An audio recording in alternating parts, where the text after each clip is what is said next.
All right, good evening, everyone. We're going to go ahead and get started.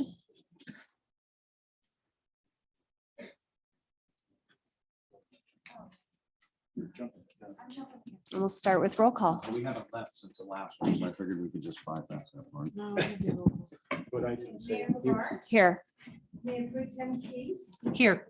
Councilmember Connors, Here. Councilmember Harvey. Here. Councilmember Nakai, Here. Councilmember Neal, Here. Councilmember Zuloaga. It is apparent that I am present.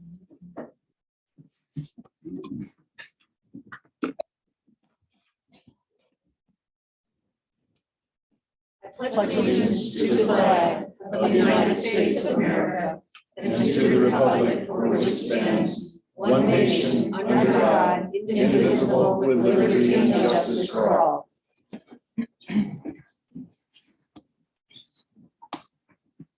Okay, and this evening, we are starting with ceremonies, presentations, and appointments. And 3A is the appointment to the Utility Advisory Committee. And our city clerk, Suzanne, is the presenter for that. Thank you, Mayor. As stated, this evening, we have one appointment to the UAC, and it is incumbent Timothy Ratigan. He has been on the UAC. His term expired on 5/31/23, and he submitted his application for reappointment. Kip is not with us this evening, but Kip shared how excited he is that Mr. Ratigan wants to come back for whatever that's worth. And he's here with us this evening in the audience. Would you like to come up to the podium to answer questions and then for appointment of consideration? Hi, my name's Tim Ratigan. Ratigan, I've been a resident Woodland Park for 25 years now. And like Suzanne said, I've been with Kip for about 8 years, I believe, and very, very interesting to me. So much to learn. Water is like oil now, man. It's getting out of control. So I just listen, do my part, and try to keep learning. I mean, the knowledge that Kip has is way past my pay grade, but yeah, I have a lot of faith in him, and I just keep listening, keep coming to the meetings, and of course, council's there to give advice and at some of the meetings. So a lot of good heads in one room. Council, do you have any questions or comments? I just thank you, Tim. You're welcome. I'll thank you No. too. It's a big job. Yeah, thank you very much. You're welcome. Well, Tim, we've served with you both. I'm in front of you. Okay. No, it's up there. Catherine and I both served with you. I like your engagement. Also, I like your experience. From what I've seen, you are absolutely right. I think water is one of the very biggest issues that we have facing us. Because we share it with so many other states and just the way it all is. So you're right, Kip's leading the charge, and the sort of experience there, I'd like your experience to be added to and what you've got and contribute to where we're going. So thank you. You're welcome. All right, Council, can I get a, Yeah, I'll Motion. move to, what's the right language on this? Appoint. Appoint Tim Ratigan for another term. And what does the term go for, Suzanne? How many years? 2. Do we know? Two. two. I do believe it's two. Okay, Okay. Catherine's saying two, it's two. Okay, 2-year term on. She's on the UAC. committee. The resident authority. I'll second it. Okay, council, you may vote.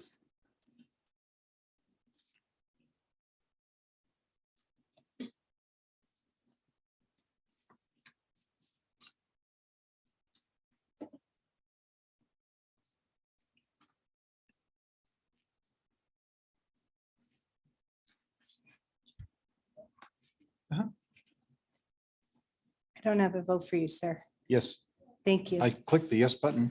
Okay, let me put it in there for you. Yeah, no, I don't know. Thank you, council. clicked it. Motion is passed unanimously. With mayor's permission, may I administer the oath of office? Please. Okay, I'll have you join me up here. We'll get you-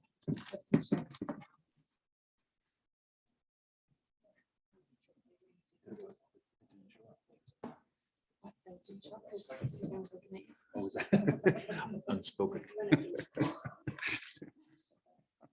your right hand and state this after me. I, Tim Radigan, do solemnly swear that I will support the Constitution of the United States and of the state of Colorado, the charter and ordinances of the city of Woodland Park, and that I will faithfully perform the duties of the office of committee utility advisory on which I'm about to enter. Congratulations.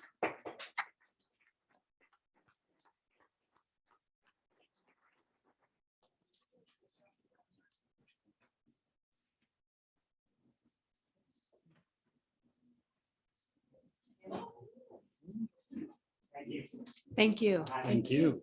Thanks. All right, up next, we have item 3B, and that's celebration of Beverly Hodges' service and retirement from the Woodland Park Police Department. And our presenter is Chief of Police, Chris Deisler. Good evening, everyone. Good evening. Get this up here. First off, thank you all very much again. It seems like we do this quite a bit where we come before you and recognize our folks. Outside of maybe one small one, this is first for me because we're recognizing a retirement and a departure from public service after many, many decades. And the young lady who we're going to talk about here in a second, I know is, I think, seated right back there trying to hide. And that's, everybody knows Bev Hodges, a longtime employee of the city, someone who has served decades in public service in many capacities. And I'm happy that you've allowed us the time to come and recognize her in front of what are likely family, friends, coworkers, longtime acquaintances, and at least two guys in the room who you may be interested in. Real quick, I'd like to recognize retired Deputy Chief and former Under Sheriff John Gomes, who's here. And then also the guy in the back of the room, who many of you probably remember, Chief Hassler. He's decided to come back and help me recognize Bev because I know that she was instrumental to him in many of the same ways that she was beneficial and helpful to me when I got here. Anytime you can have someone of the caliber that she has to help you smooth hurdles and speed bumps and help you get moving in the right direction is definitely noteworthy. She will tell you that probably having worked through, I think, 4 police chiefs, that in and of itself is no easy task. And if you don't have an appreciation for the type of work that folks like her do and the impacts that she has, I can assure you that words will fall short of describing it because it literally can be on the fly at any given moment. And I think the phrase improvise, adapt, and overcome probably comes to mind in that kind of a job setting more than you realize. But without taking too much of your time, I'd like to take a minute to present her this plaque. And if you give me a minute, I'd like to read it to you. We'll call her up here, take some pictures. If you'd like to come down and recognize her real quick, we'll present her with this. We've got a card for her and we'll extend our thanks. So if that's okay, we'll go forward. So this plaque reads, presented to Beverly Hodges in recognition of your service to the law enforcement community and the Woodland Park Police Department. During your career, you have contributed to the community in countless ways through your professionalism, skills, dedication, and commitment to being the best you could be. While with the police department, you served as a dispatcher for 6 years, later as the executive assistant under 4 different chiefs of police. You are known as a constant source of support for those who come to you for guidance or just a friendly ear. And I can promise you that is 100% accurate. Your resilience and willingness to persevere during even the toughest of times has been etched into the walls of the police department indefinitely. You will be missed, and we wish you the best in the next chapter of your life. During a well-deserved retirement dated today, we'll present it with our thanks and appreciation. Come on up.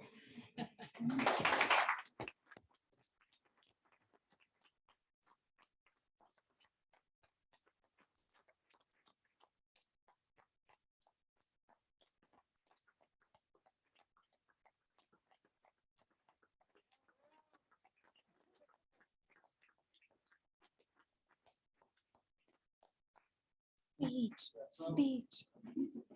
So I don't know if Bev wants to say anything, but if you do, now's the time. You've been here a long time and certainly deserve this mic more than me, so.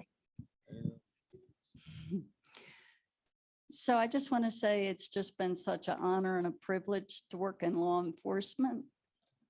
Even in the rough times with the world the way it is today and so much stress and everything going on. There's always the camaraderie and just the support of everyone. And there's nothing like it. So I just want to thank the community for supporting us. And thank you. So I don't know if any of you want to come down or not, and I don't want to get in the way, but I know we have some of our folks here. Chief Haslin, John, either one of you guys want to come up, say a word? Now's the time. And I know either one of you are not short on words, so let's go. Many of you probably already know John. John's been around this community for decades and has a perspective on Bev's work, probably like none other in this room. So I'll let you hear from him. Thank you, Chief. I know you've said a lot, and it just touches on the little bit you did, Bev. When I got here, it was dispatch, teen court. You coordinated with the community. You guided the chiefs, the lieutenants, the deputy chiefs. You kept timesheets. You did schedules. You were probably the one most important person many times over in that police department. I know the community appreciates everything you did with all the youth in our community. And I know all the police officers do. Again, thank you so much. And we wish you the best wherever you go.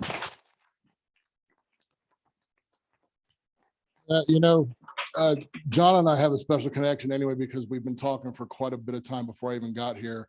And he sat on my oral board when I came here to interview. But John and I are almost kindred spirits of sorts, because he spent 30 years within the walls of this police department and gave everything he had to this agency. And I came from my old department, having spent 30 years there. So I understand the amount of dedication and commitment it takes, especially when you've got somebody like this by your side. It means a lot. So Steve, anything you'd like to say? You come a long way, buddy. Come on.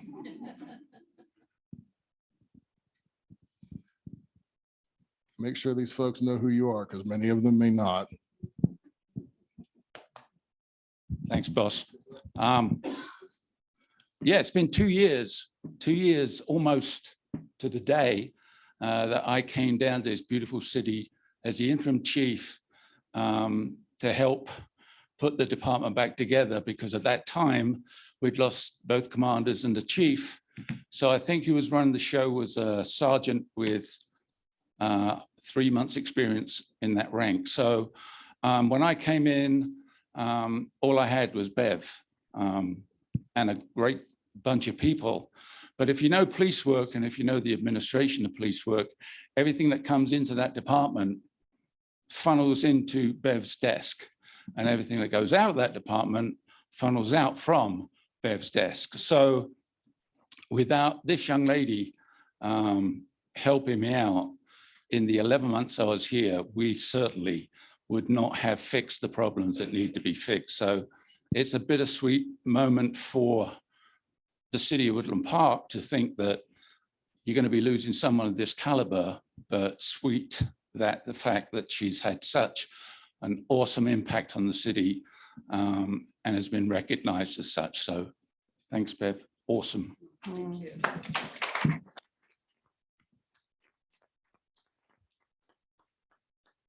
Anybody else? All right, well, with that, we've got a card for you. You can open it later because it's probably too much at this point, but a small token of our appreciation. Thank you again. We won't forget where you are. Don't forget where home is. Come back anytime. You have some folks in the back who want to thank you as well, and we'll bid you farewell, but not goodbye. How's that? All right, thank you all. Appreciate it.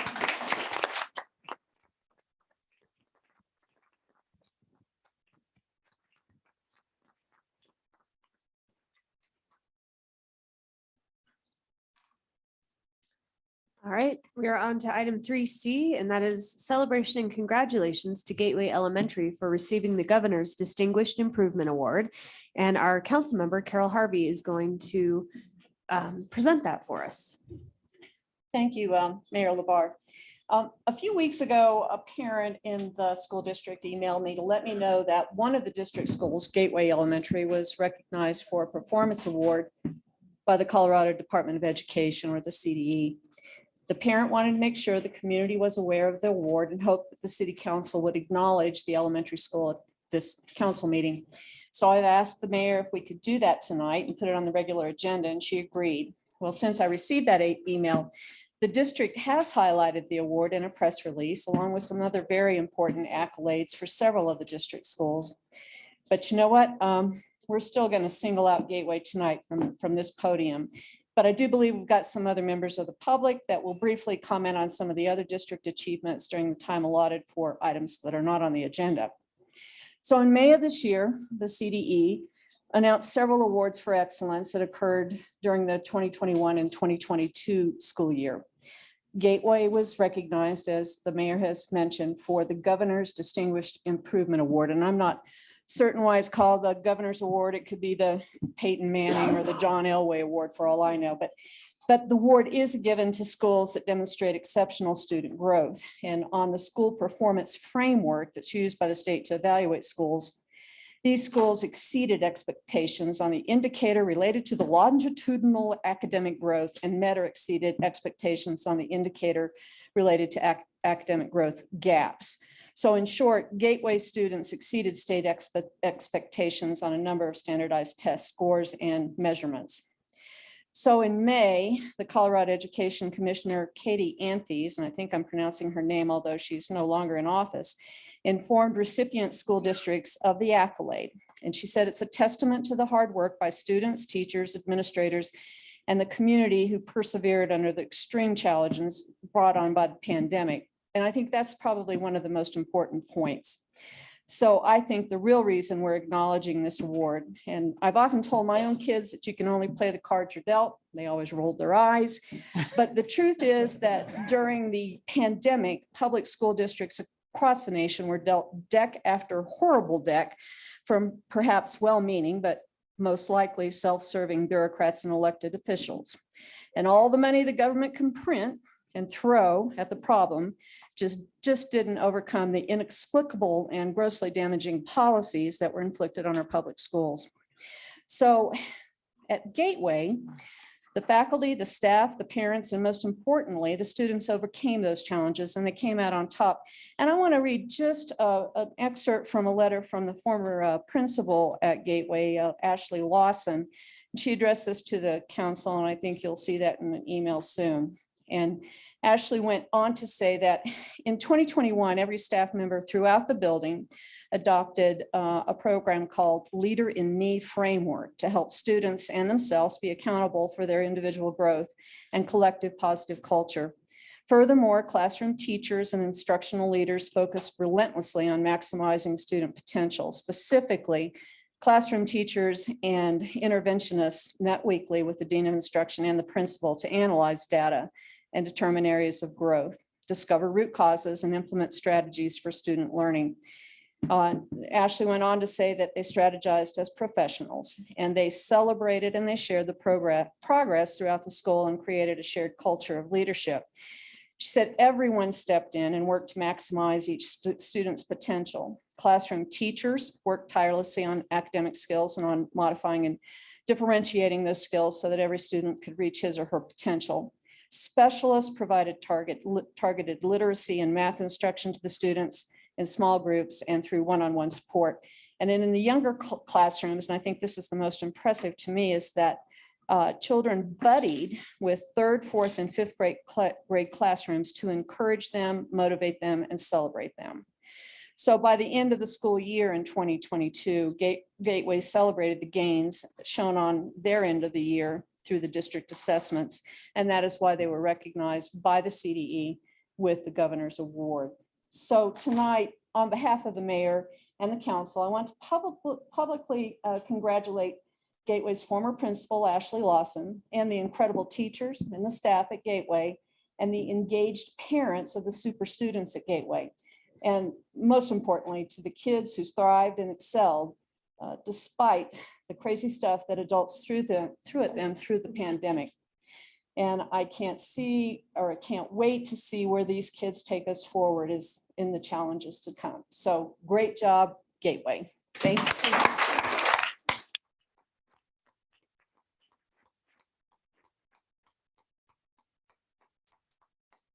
And I do believe we'll have comments on items not on the agenda from some of the other parents in the district and talk about some of the other accolades. Okay, very good. Thank you, Kara. All right, number 4, we have no additions, deletions, or corrections to the agenda. Actually, I would like to propose that we remove item 5C from the consent calendar and actually table it as an item for a couple of reasons, which we could either talk about, remove it off the consent calendar and talk about it and then table it, or simply table it. The Planning Commission has the data that we received tonight. They don't have any of that in their consideration and findings. And secondly, from what I understand from what our consensus was a month ago, it was to take it to the Planning Commission. And this particular proposed ordinance is filled with Title V. And you all assured me that the Planning Commission did not need to review or weigh in on Title V issues.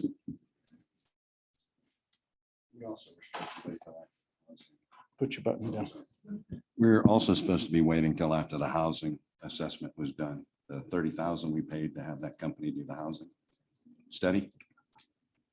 Don't we have a housing study going on right now? I mean, there's. We have a housing needs assessment that. Right. does Weren't we make waiting mention- for that? That wasn't that part of our consensus when Councilmember Ott was here? And we said we were going to wait. Truthfully, I till- don't recall if the planning commission redraft of the ordinance was contingent upon.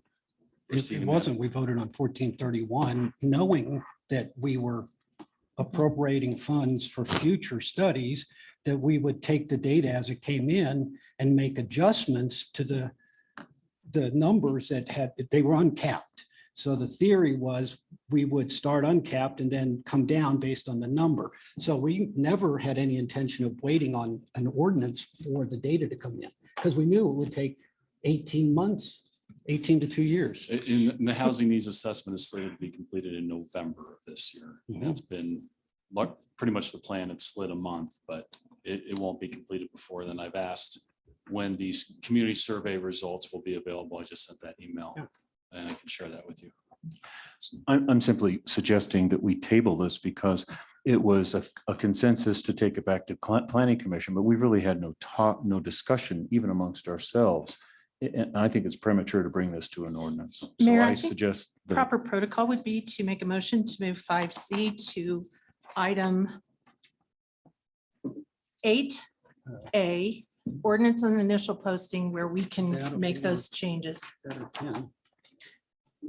well, I would propose. it's Technically, I think it's premature for initial posting is my comment, and it's my request to have it removed off the consent. Well, that's calendar. where we could have the conversation about tabling or other issues if we have it on ordinance on initial posting. Okay. Instead of consent calendar, you asked to remove it and we need to put it in a place where we Okay. can take action on it. Council, you can take this item off the consent agenda and approve the remainder Mhm. of the consent agenda and move this till later.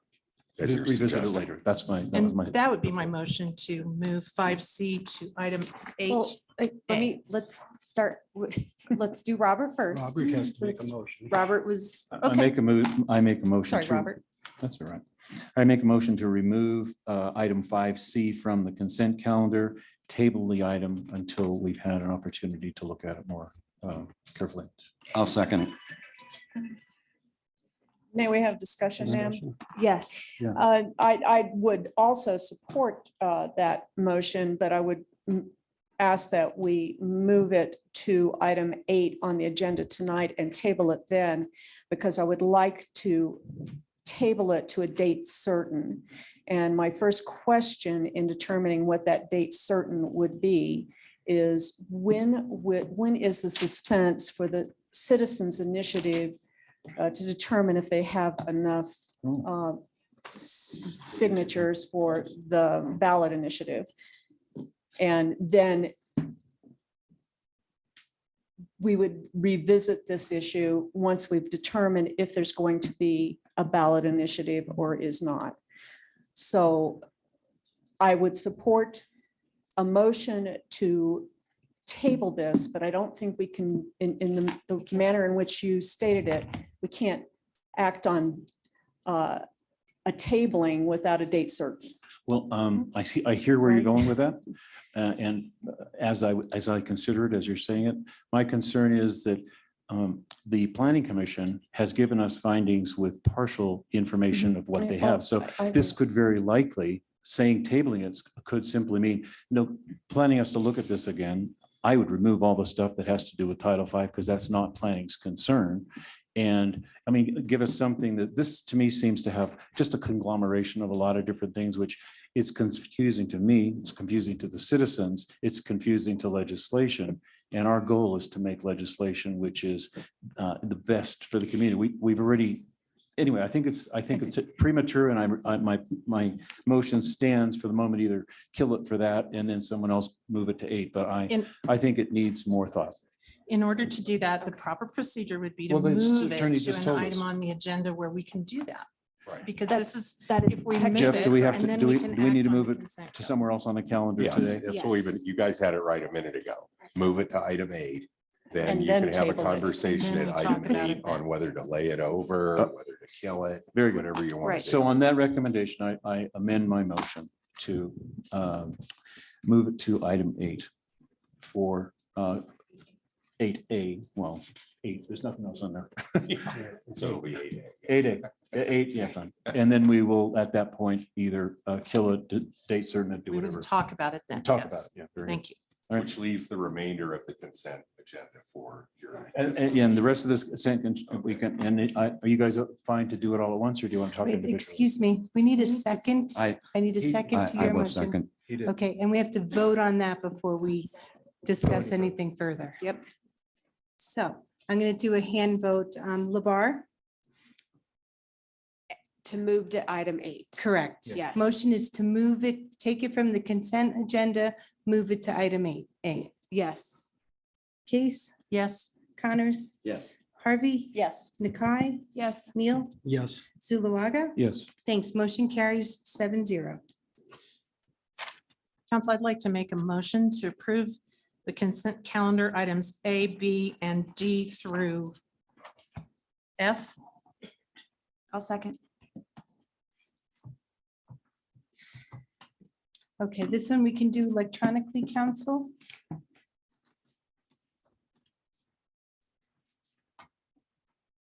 Council may vote.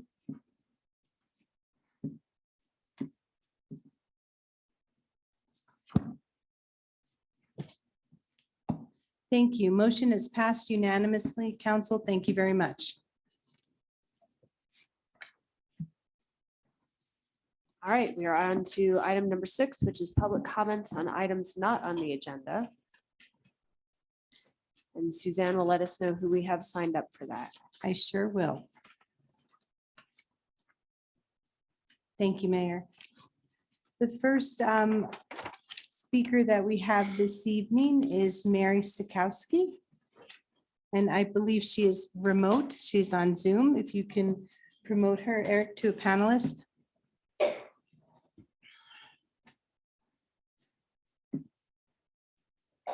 Okay.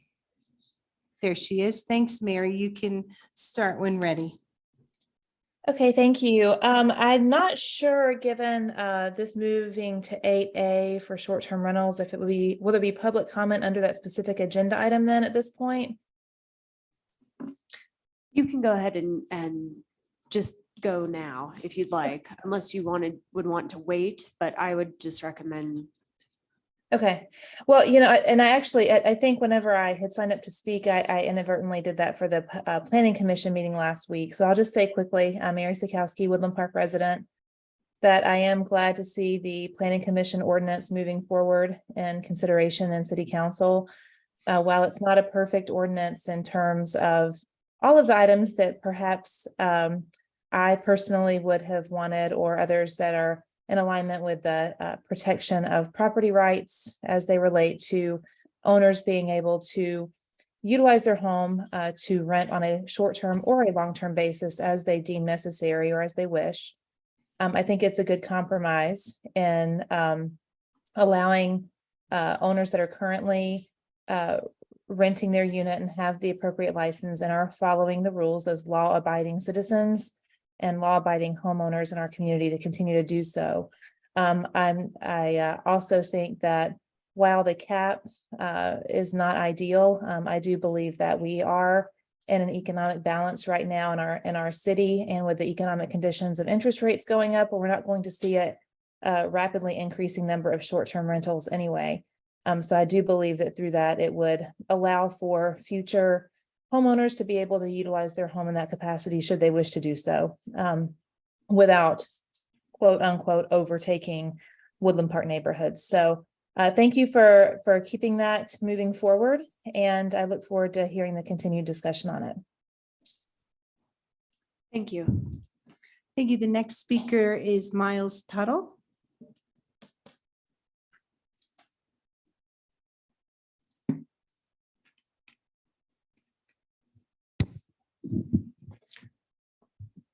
Council members and mayor, my name is Miles Tuttle. In 2005, I started my career as a classroom teacher at Summit Elementary.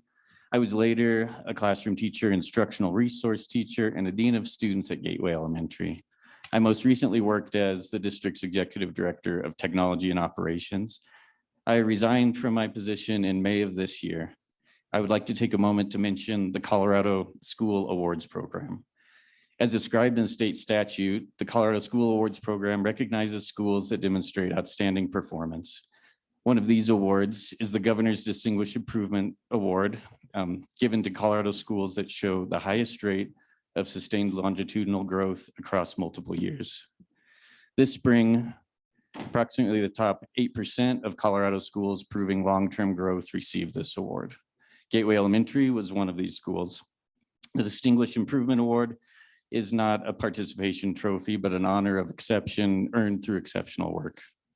Gateway hasn't arrived at this distinction by chance. The school leadership and teachers did not simply stumble upon sustained growth or earn this due to some lucky one-time jump in test scores or a clever new program, but through their merit through years of hard work by dedicated staff. Gateway has reached this honor in pursuit of its mission statement.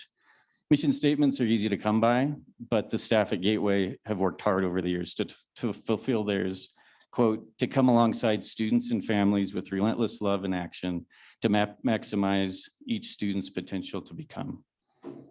A teacher's relentlessness sometimes goes unnoticed, and a teacher's love is sometimes one-sided. Gateway is no exception to that. Students come and go, but for those years that students are fortunate enough to attend Gateway Elementary, the staff pours everything into teaching and growing each student. Gateway achieved the Governor's Distinguished Improvement Award thanks to high-quality educators, and Gateway was full of them. I say was because many staff are not returning next year and have moved on to schools in other districts at a significant loss to Woodland Park and a significant gain to the students elsewhere that they will impact in the coming years. A student lucky enough to have a former Gateway teacher is lucky indeed. Equally, for those staff who left and those who remain, I encourage you to join me in recognizing the outstanding teachers, support staff, and principal at Gateway Elementary for all they've done to earn this award. Thank you. Thank you.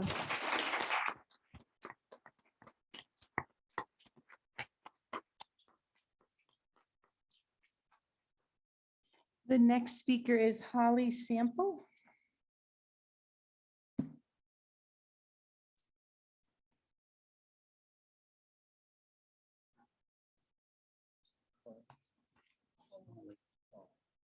Good evening, Mayor, City Council members. Thank you for this opportunity to speak. I'm here tonight to celebrate and appreciate the Woodland Park staff and students' outstanding academic achievements. I grew up here in Woodland Park, where I graduated from high school in 1976. I'm a retired educator. Over my 34-year career, I was a teacher, college administrator, curriculum specialist, and principal. As mentioned previously, the Governor's Distinguished Improvement Award is based on the 2022 CMAS State Assessment for Excellence in Student Growth over the previous 3 years. Also, just in May, record high SAT scores were released for the junior class this year. And those are the culmination of years of increases in scores at the high school. These scores represent success across the entire system as it takes a strong foundation K through 10 to prepare students for the SAT test junior year. For the last 5 years, district and school administrators have worked with teachers and staff on a focused effort to make sure curriculum was aligned with standards, to set high academic expectations, use local and state test results to reach students who need extra help, all while creating a safe and caring learning environment. And this is the hard, rewarding work of creating an outstanding school where every student learns. The test scores are simply the results of those years of efforts. I congratulate the school staff and students for these achievements and the recognition they've brought to our community. Ironically, both the CMAS and high school SAT are the very same scores that our current school board and superintendent have called a crisis that justifies their actions, which have included publicly intimidating and denigrating teachers and reducing emotional support staff in the schools. And sadly, there are no current staff member here from Gateway Elementary to recognize for this honor. The assistant superintendent who led these efforts retired before the end of the school year. The principal has resigned and moved out of town.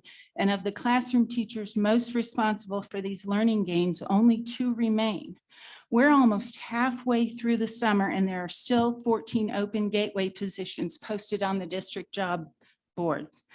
66% of the certified staff at this distinguished school have left the district. The high school had over 40% of their certified staff leave. And as for leadership across the district, over 60% have resigned. The new superintendent has claimed they're turning Woodland Park schools into a destination school district, yet teachers and students are fleeing in record numbers. Classrooms in Manitou Springs are filling up with students. The Pikes Peak Bulletin called refugees from a school district that has gone off the rails. At the Republican booth in the park on Tuesday, I saw a campaign flyer where current school board members are taking credit for high achievement scores and award-winning academic growth. My hope is this community will reject those who are playing partisan politics with our children's futures. Let's return to the town's tradition of successful teamwork between administrators, teachers, and families. Thank you.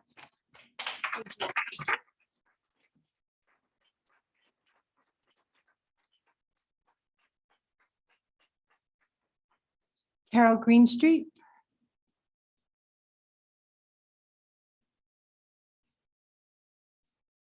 Mayor LaBarre, I have a paragraph from a middle school teacher who is planning to be here, but his wife is actually in labor right now. Would you allow me to read this paragraph in his behalf? Yes. All right. My name is Benjamin Honeycutt. I was a teacher at Woodland Park Middle School for the past 5 years. I wanted to take a moment to acknowledge my Woodland Park Middle School students last year. I had the honor of being the yearbook advisor in my last year, and my 8th grade students from the beginning set out to have a legacy with their yearbook. My students got 94% of our entire student body in the yearbook 3 times or more and put together an unbelievable yearbook. In May, my students found out that they received the incredible honor of making a Jostens Yearbook of Excellence, and I could not be prouder of my students this year. And good luck to Mrs. Honeycutt.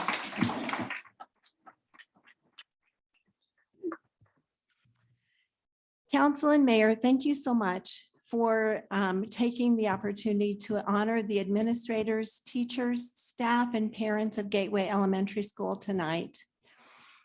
Many teachers that have left our school district have commented that they don't feel like this community appreciates teachers. Acts like this show they are appreciated. It matters.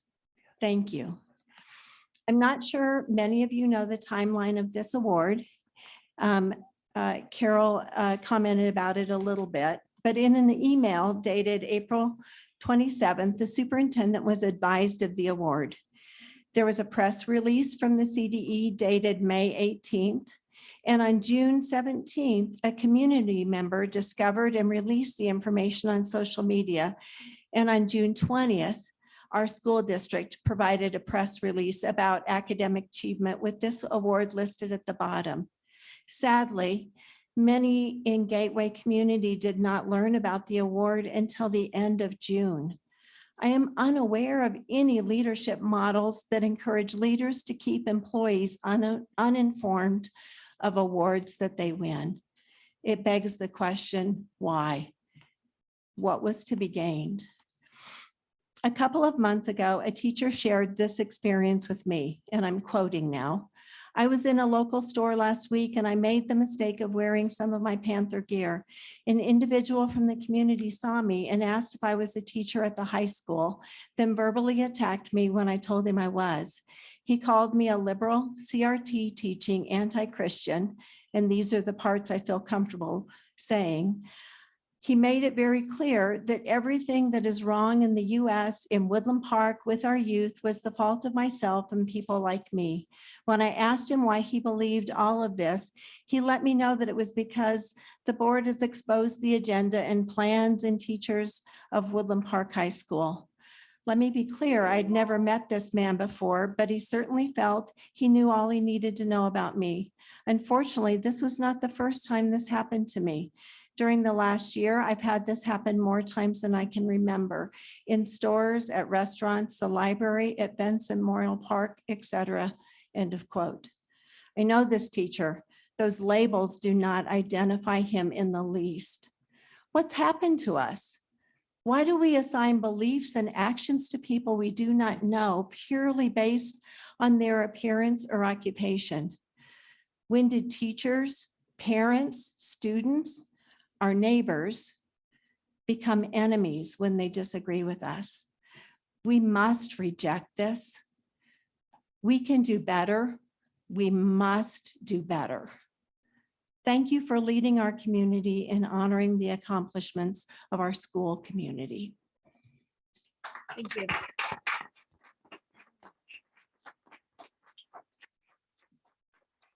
That concludes public comment for items not on the agenda. All right, no one on Zillow.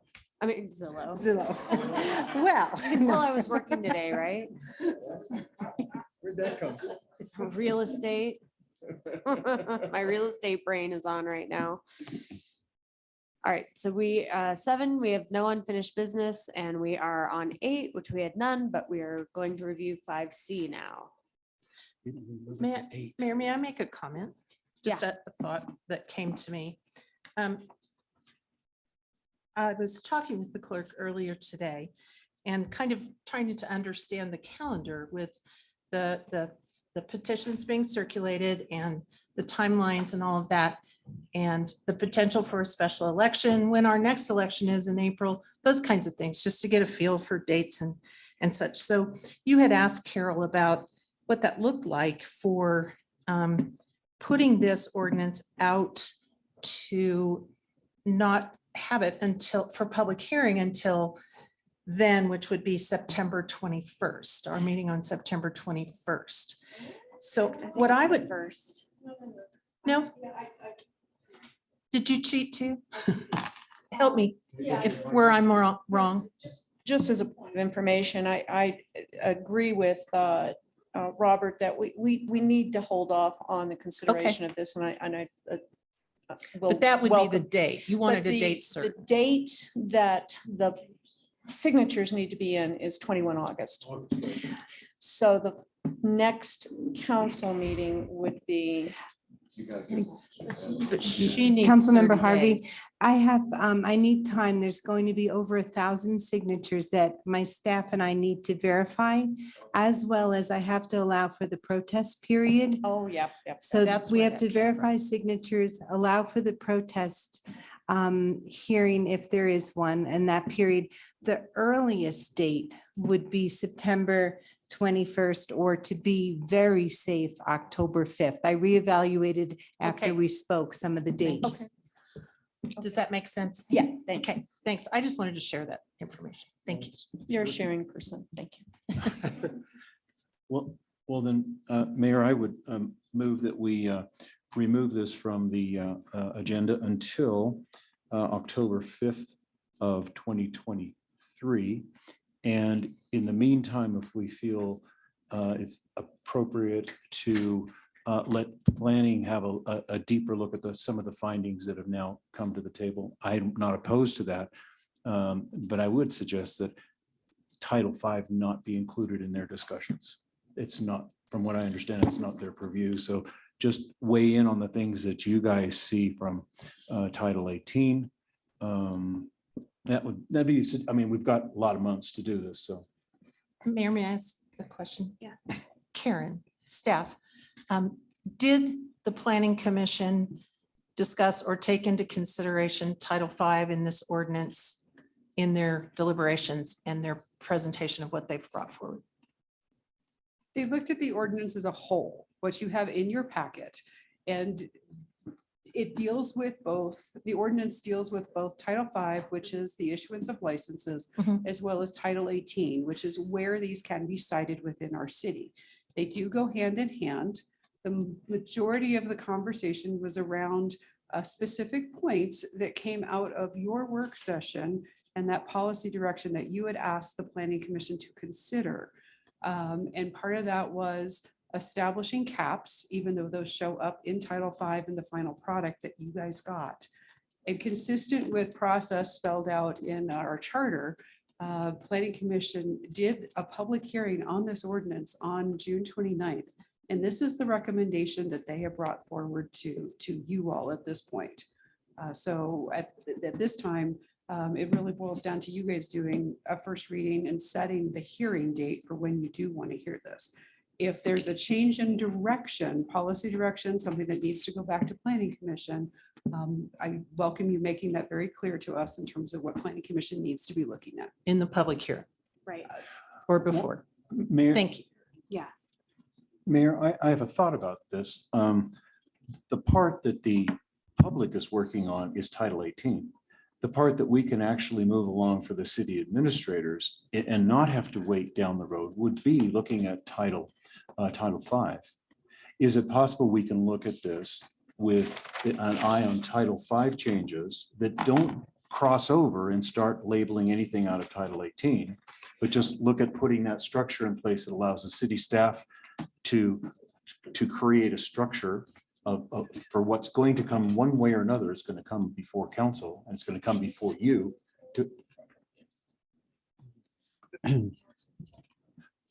I'm not sure you can really separate it. I think that it needs to be heard as a whole by both. And I don't think that staff can start operating on anything until we know what the outcome is for either the petitioners or what council would bring. Well, that's assuming that the caps are going to survive the petition. I mean, maybe it will, maybe it won't. Right, But- I don't think we know enough. Yeah, They're two separate actions, though.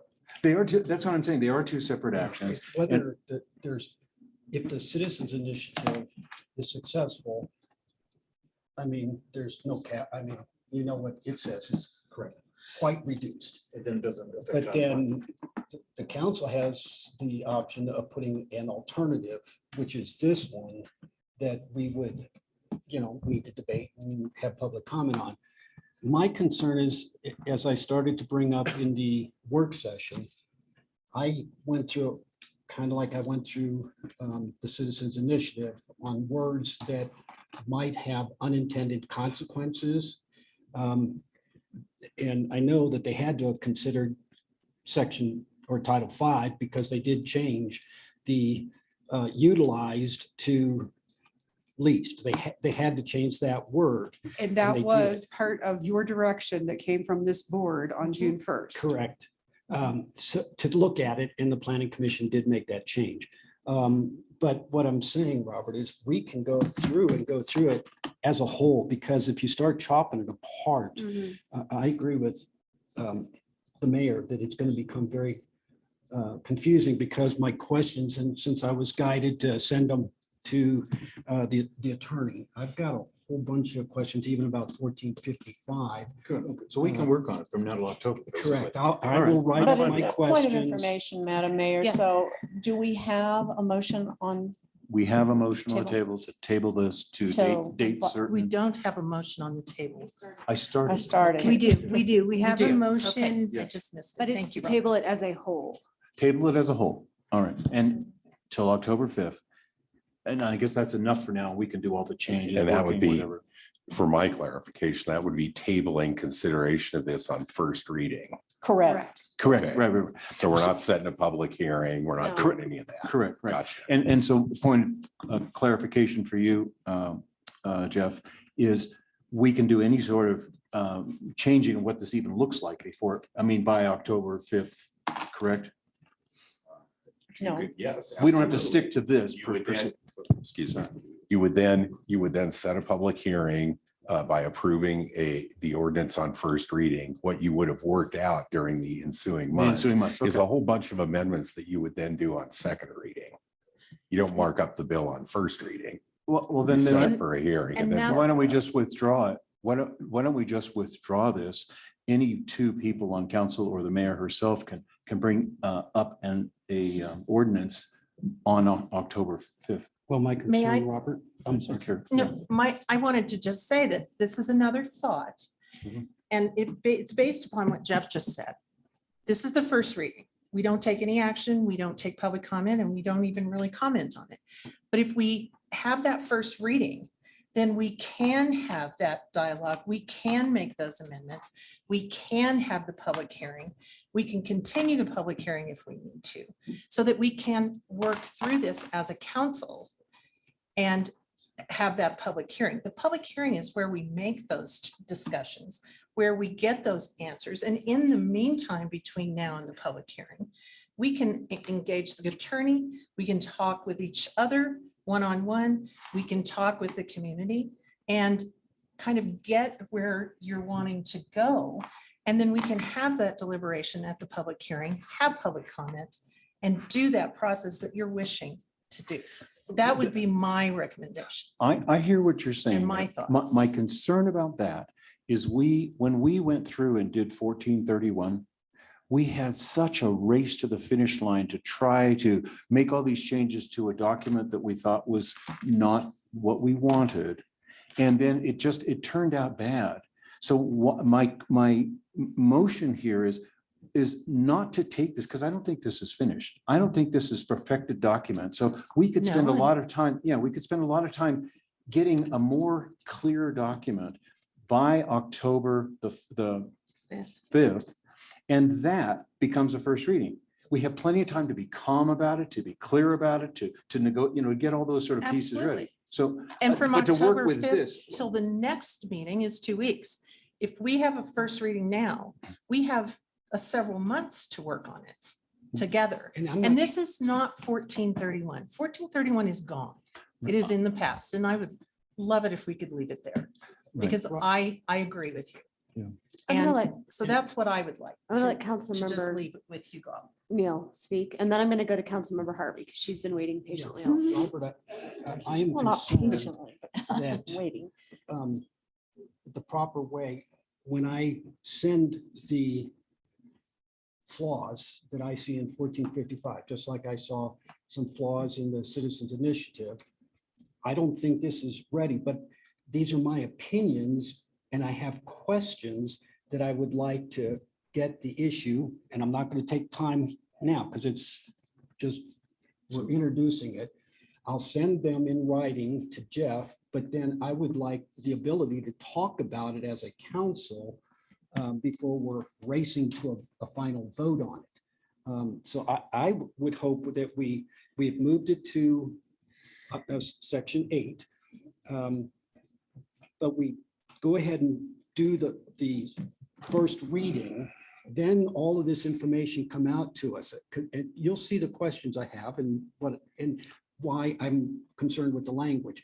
You know, Karen, I know they did a lot of reviewing, but until you have somebody take a look at certain words, they could have a meaning that we didn't want the consequences. So I'm hoping we could do the first reading but then set the public hearing appropriately out to October or whatever is necessary. So that's an interesting perspective. It's not my motion.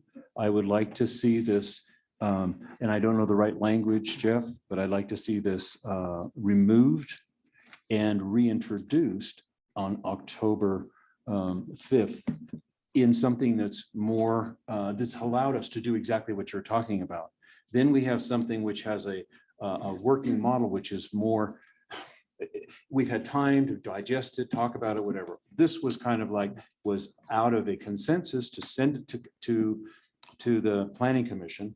And we haven't had any time to kind of talk about it, and to move it immediately into an ordinance, to me, is going to head us into a bunch of stuff we had before. Yeah, Jeff, my question is, how do we talk about it? So let me just briefly, Jeff, before you answer anything, let me let Councilmember Harvey speak. Well, here's my view. Robert, I don't disagree with you.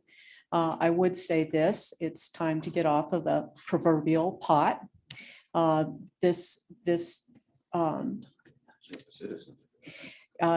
Well, that's possible, but we have a draft now in front of us that has gone through several iterations of the Planning Commission, listening to our input, listening to community input, and they presented us with a draft. It's a draft, and we can amend that at the public hearing.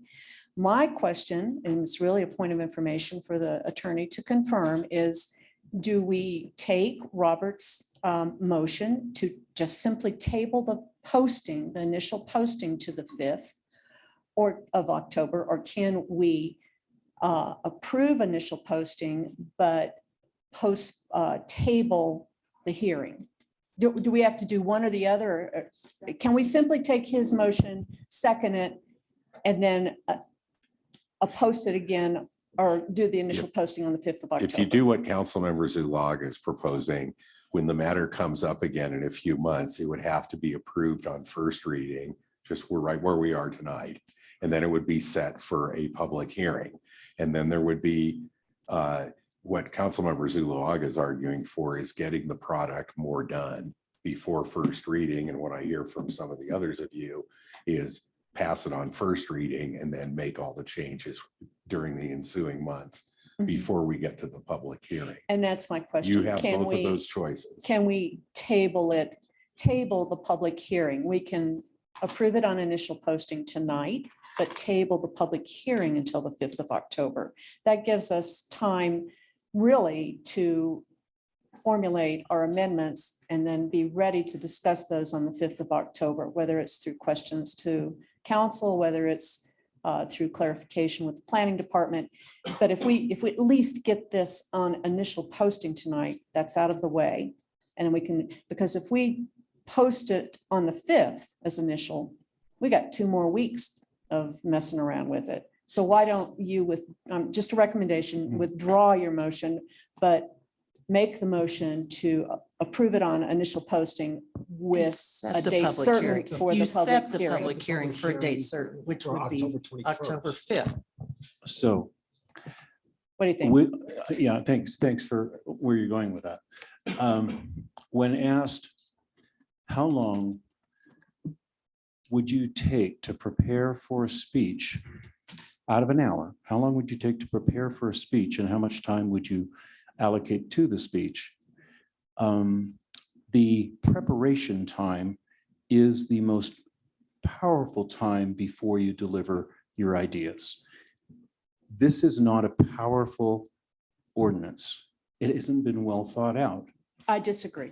In my opinion, and my motion Okay. is that we can take the time to do the preparation from now until October the 5th.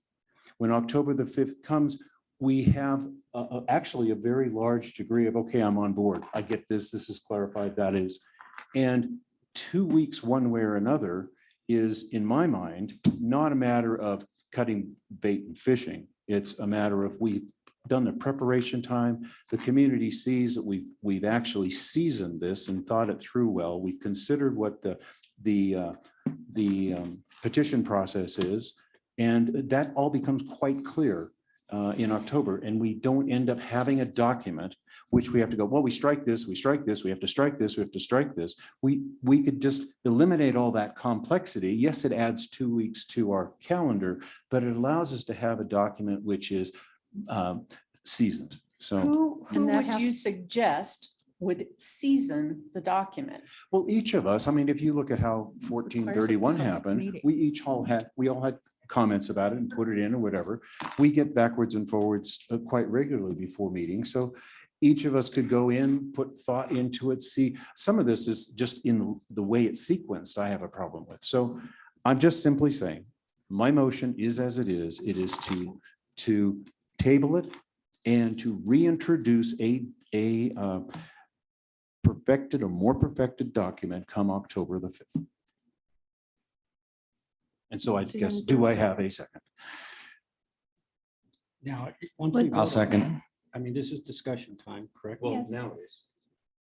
If we table it, or if the motion fails, another motion could be, we pass it Yes. on initial and then set the public hearing for October Yes. 20. Okay. And that provides for the proper setting Right. for the seasoning. And there won't be a perfection that doesn't exist. And seasoning and working through it in the public process, which is the appropriate place for that to happen. And so that's how this process works and how it's supposed to work. Well, the public can weigh in on this particular document anytime because it's a Absolutely. public document now. So the public absolutely can take this, and by not making it the document. Anyway, we've discussed it. I've made my point, so.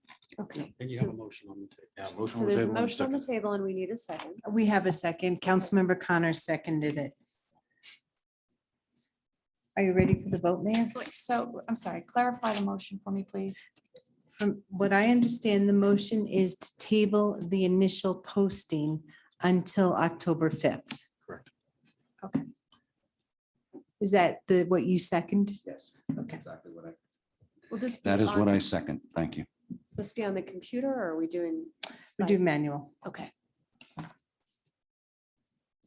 Case, No. Connors, Yes. Harvey, No. Nakai, No. Neil, No. Zuluaga, Yes. Labar. No. Thank you. Motion failed 5-2. I'd like to make a motion to approve on initial posting and set the public hearing for October 5th. I'll second. And is that the right date? What are you saying? First. What's your It's the husband's? first meeting in October. Okay. Mayor, may I take the vote? Or is there What are you saying, discussion? Mike? That we're not taking public comment. No. He's trying to point something out to us. Suzanne, call the question. Okay, so Connors, No. Harvey, Yes. Nakai, Yes. Neil, Yes. Zuluaga, No. Labar, Yes. Case. Yes. Thank you. Motion carries 5-2. So the public hearing will be set for October 5th for this matter. So now all of us Yeah. can start. I get it. Working on it. I get it. Yep. Okay. All right then. We're off to item number 9, public hearings. 9A, approval of transfer of hotel and restaurant liquor license to Mountainera Cucina Italiana. And Suzanne is our presenter for that. Thank you, Mayor Labar. As most of the community knows, Mountainera has been sold and we have a new owner, and her name is Kirsten Bieber, and she's no relation to Justin at all. But she has a current sales tax ID number and does not need a petition for this particular liquor license because it's already existing. She doesn't need the needs and desires petition. The location is eligible to be licensed, and We have the possession of the property documented by a lease which expires July 31st, 2027. The city clerk's office received the application on May 10th. The property was posted on June 26th, and the public hearing notice was put onto the city's website at the same time. The character of this application is not an issue for the hearing, and all applicable fees have been paid. I think Kirsten is Kirsten. There she is. I thought that was you. Come on up, Kirsten, so everyone can meet you. This is Kirsten, and she'll tell you a little bit about what she's doing. Hi, Kirsten, actually. Kirsten, I'm Hello, sorry. I'm Kirsten. I'm sorry. I am the new owner of Mountainera. I have been working there as the manager and a server since the entire time pretty much that the restaurant had been opened. And I saw a lot of inspiration in the building and a lot of love from the community that came toward that restaurant. And I have a lot of good plans to continue to elevate the quality of food service that we're bringing to the community. And that's all I got to say. That's great. Council, any questions or comments for her? I don't know if it's salient right in front of you. What's that? Can you see me Oh, here? yes, I'm sorry. I don't know if it's salient to your liquor license, but do you want to take the opportunity to speak on anything that has hit the newspaper and the public media, to clarify anything on your behalf? I can clarify the information that I know, which is not much. As far as Mountainera, we have no affiliation with prior ownership. Prior ownership is gone. Nobody has heard from them. And I believe that the same applies to the Swiss Chalet, which again, I have no affiliation with. I believe that the owner has left town.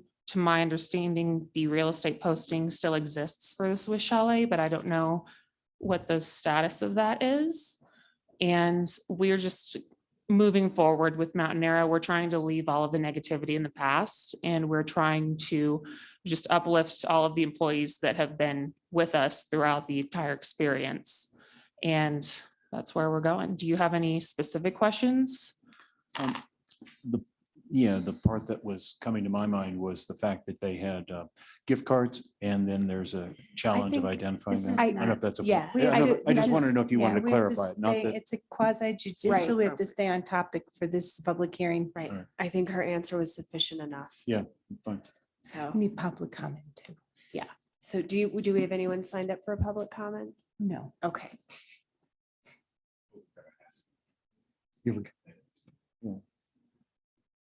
So council, can I get a motion? Can I make a motion that we approve the transfer of the liquor license to Mountaineer I'll as second. written?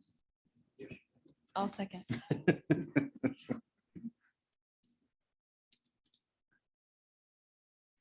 Harvey, Yes. Nakai, Yes. Neil, Yes. Zulawaga, Yes. Labar, Yes. Case, Yes. Connors. Moto bene.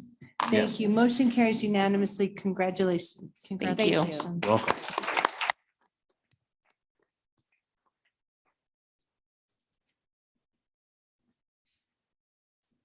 All right, we're off to new business. Item 10A, which is approval of the 2023 chip seal, crack seal, fog seal, and citywide stripping projects. Our presenter is Ben Schmidt. All right, thank you, council. Thanks, everyone. I want to take this opportunity tonight to introduce our newest member of our team. This is Aaron Neff, our project manager, who will be involved in every city capital project going forward, from all the roadway projects to the park and rec projects to all the facilities projects, and there are a bunch of them. So I'm really pleased to have him here. He's a licensed professional in Colorado as well, civil engineer. And so I'm just going to give him an opportunity to introduce himself and any questions you may have for him. Yeah, a little bit on my background. So I have a civil engineering degree, worked as a structural engineer for 8 years for an engineering consulting firm, and a project manager for a general contractor for 2 years. And yeah, like Ben said, have a professional engineering license in Colorado, structural engineering license. So excited to work on projects here with the city and manage projects. So. Welcome.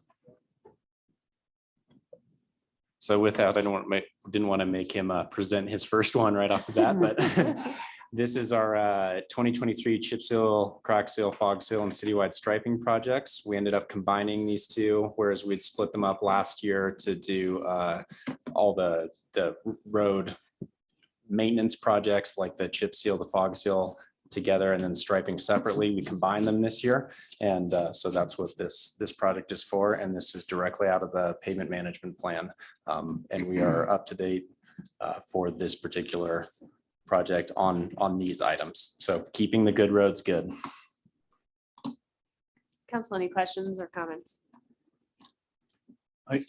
Yeah, Ben, just wanted to say that approving this contract allows us to get this year's work complete That's correct. on time before winter. On time before winter, correct. Very good. Councilmember Harvey. What is fog seal?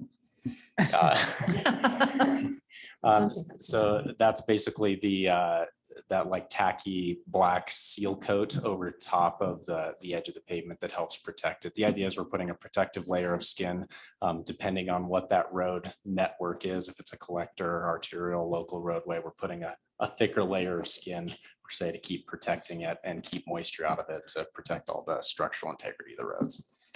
Thanks. It's the only thing that sticks to your car. Yeah. But we need. Mayor, I'd like to make a motion to approve item 10A as presented. I'll second that motion. Thank you.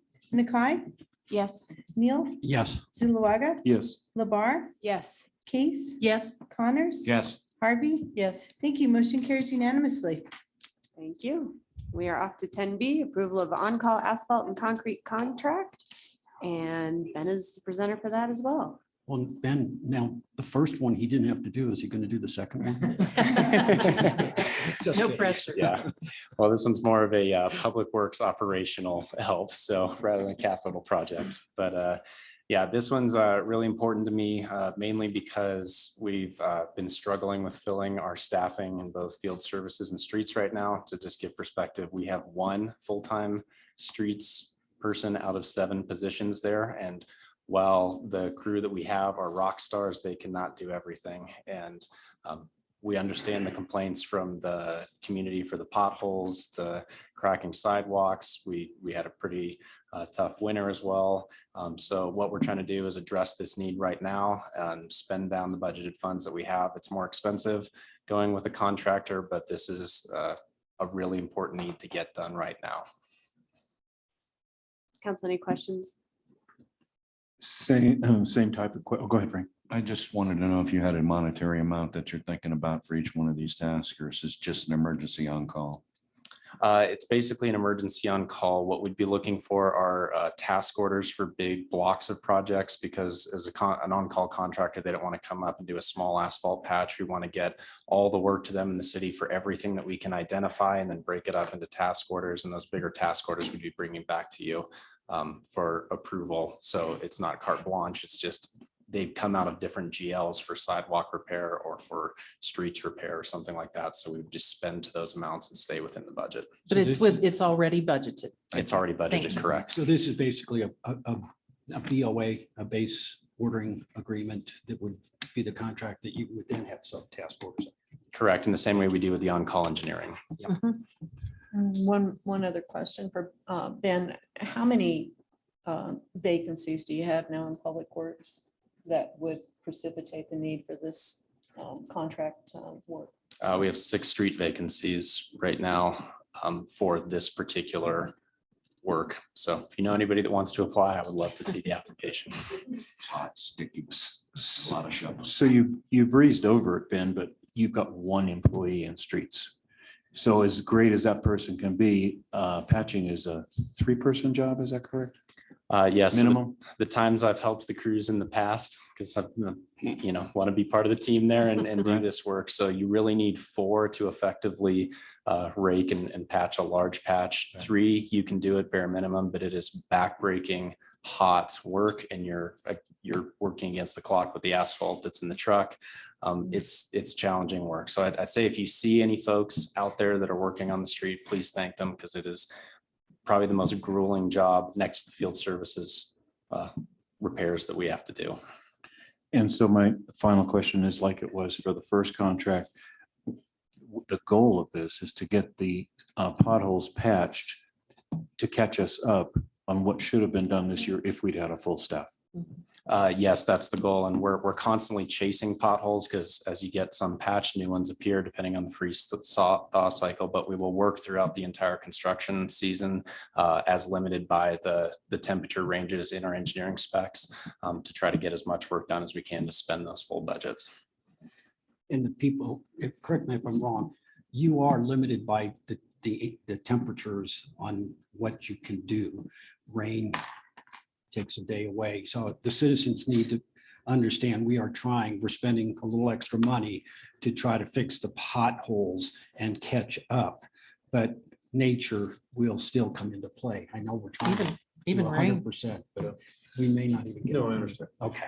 That's I just correct. want the We're already citizens. late to in know. the season. Yes, Yeah. exactly. Yes, we're working through all our weather windows as well, but then this allows us to take our existing staff and utilize them in their most effective roles to do a lot of the drainage work. So culvert cleaning, ditch work, a lot of those can be done with crews of 2. And so that's where we'll redirect most of their efforts so we can try to keep both working. I move to approve the on-call asphalt and concrete contract between Olgunik Enterprises LLC and the city of Woodland Park. I second As the motion. presented. I second the motion. Neil, Yes. Zuluaga, Yes. Labar, Yes. Case, Yes. Connors, Yes. Harvey, Yes. Nakai. Yes. Thank you. Motion carries unanimously. Thank you very much. Thank you, Ben. Thanks, Ben. All right, off to 10C, it's council discussion on Woodland Park School District sales tax, IGA, and our presenter is our city attorney, Jeff Wilson. Good evening, council. A number of you have suggested potential changes to the intergovernmental agreement between the city and the Woodland Park School District RE2 concerning the use by the district of the 1.09% sales tax approved by our voters in 2016. You have a red line with some of those suggested changes in it. Michael wants to make a comment at the outset. Sure, and I, in the version we sent to you, I think that was yesterday, want to issue a mea culpa on number 1 here in the second paragraph, referring to the admin charge. That 26.67% is a piece of the calculation. That's not the actual number, because that amounts to some ridiculously 6-digit figure, which is wholly inaccurate. So our apologies for that, council, but I'm going to turn it over to Aaron to explain what that would be the way we intended it. It should be 1%. It should be 1% of the total tax proceeds, Aaron. Is that what it should Correct. be? Yes. Because we modified it to 26.67% of the city's total cost for administration of the sales tax. So we were going. Yeah, totally. We had agreed different on the way. 1% of Yeah. the total net proceeds, right? Okay. Yeah. Well, this is why we're having this conversation tonight, is to work out this kind of stuff. Just lost your mind for a moment. Yeah, I did. That Thank wasn't much to lose, but thanks. So 26.67 is 1.09% of the 4.09. That's where that percentage comes from. That's not what we intended to use in that Okay. document. So yeah, that was a midstream number that was used incorrectly. So Aaron, in rough numbers, are you saying that now the cap's 4,500 and you would be increasing the cap to like 40,000 or something? Is that what I'm hearing? 1% based on my calculations would be $30,083. And can you explain what's the cost? What's the labor time? How much staff time does it take to collect the pass through and send it over to the schools? Absolutely. Let me.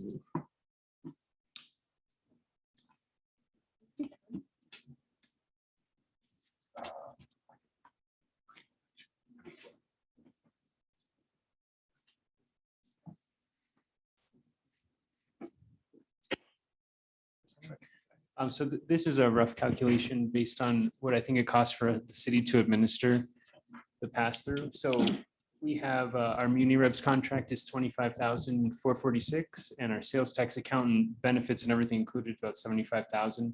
So our total sales tax collection cost about 100,000 for the city. 26.67% is the 1.09 of the 4.09. So 26,788 is my rough calculation of what it costs us to administer the sales tax collection and pass through. And based on other municipalities that do this type of collection and pass through, what does a 1% collection compare to other cities? Yeah, if we look at the tax collector, I mean, they charge 2 to 3% on average for administration of that. This is a very similar. And we're asking for 1%. Isn't the Muni Revs though also collect business license tax and other stuff? Isn't it? Is that particular software used in more than just? It's business licenses and sales tax. So it's both. Which is what is required for this. Because in order to collect the 1.09%, it's all the same. So they're taking 100% of those expenses and allocating 26.67 to the collection of the school's tax. So it's just it's the total and then what applies to that portion.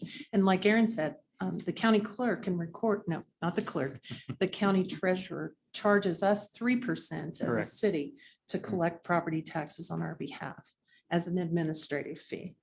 So Okay. it's comparable idea to that. Okay. Thank you. So Jeff, can you talk through 4 and 5, which are the bolded ones? You And bet. how that came to be. And actually, would you preface it with this? In a government agreement, what's the requirement? What's the timing requirement to change an intergovernmental agreement?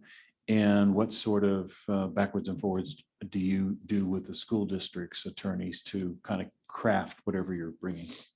Let me handle that first. It's Okay. nothing, an intergovernmental agreement is nothing more than a contract. In this case, we're proposing to reopen an existing contract with the district. What I'm looking for tonight is any suggestions from you all about additional stuff that I ought to draft up to include in our proposal. We will tender it to the district. The district will agree or disagree. We'll have some conversations. I come back to you and tell you what they're suggesting. You tell me whether you agree or not, or whether I ought to agree or not. And that's how we make the deal. That when the parties reach agreement, we ink it. Okay. As far as item 4 that you just asked about, one of the requests that we received was that we detail what our expectations were from the district in terms of what they spend the money for. This language was lifted from the actual ballot issue that was given to voters. This is what we told voters the money was going to be spent for. This is not necessarily a complete list, but it's a list to start with. Okay. Number 5, if I might just continue, one of the things you guys also asked for was a periodic accounting from the district of how the money is spent, and particularly whether and to what extent any money was spent on charter schools. So that's what you have here in front of you. Again, this is a beginning and language could be added. That's what I'm looking for tonight.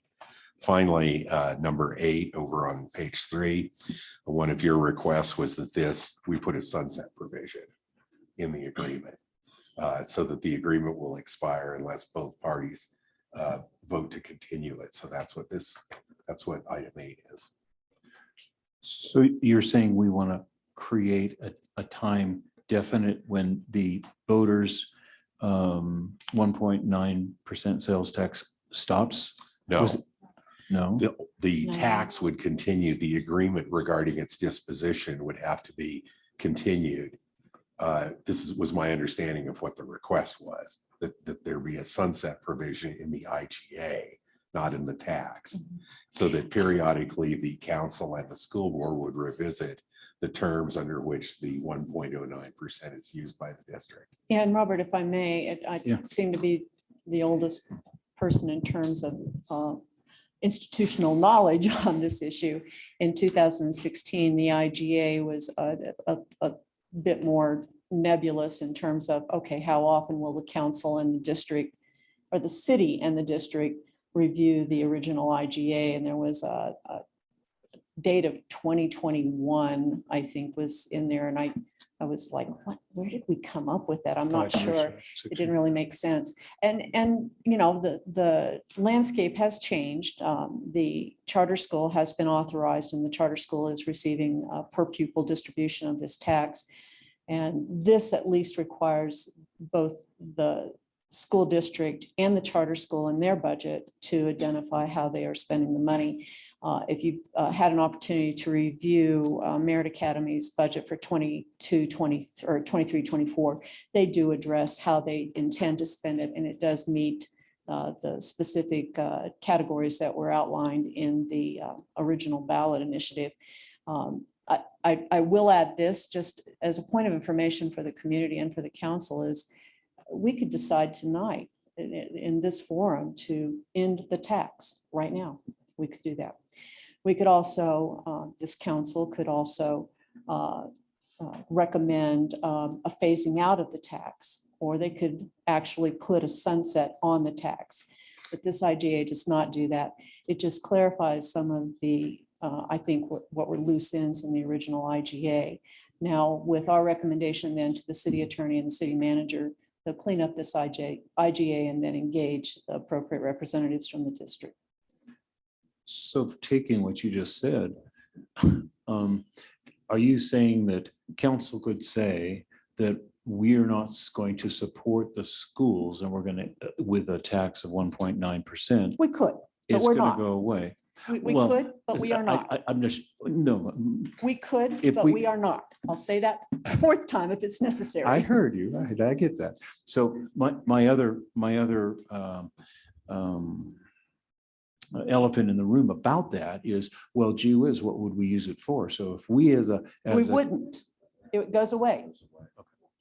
So that, correct. And when it would open the door, and Michael, we've talked about this before, is we're already at a really high sales tax rate as far as communities go. So from a motivation, if council was, and I'm not saying we are, not saying we are. I'm just trying to say, just, keeping eyes open here. If it did go away, then it would open the door for the city. If there was any motivation, the city would have an opportunity of increasing sales tax into a vacuum for revenues for the city.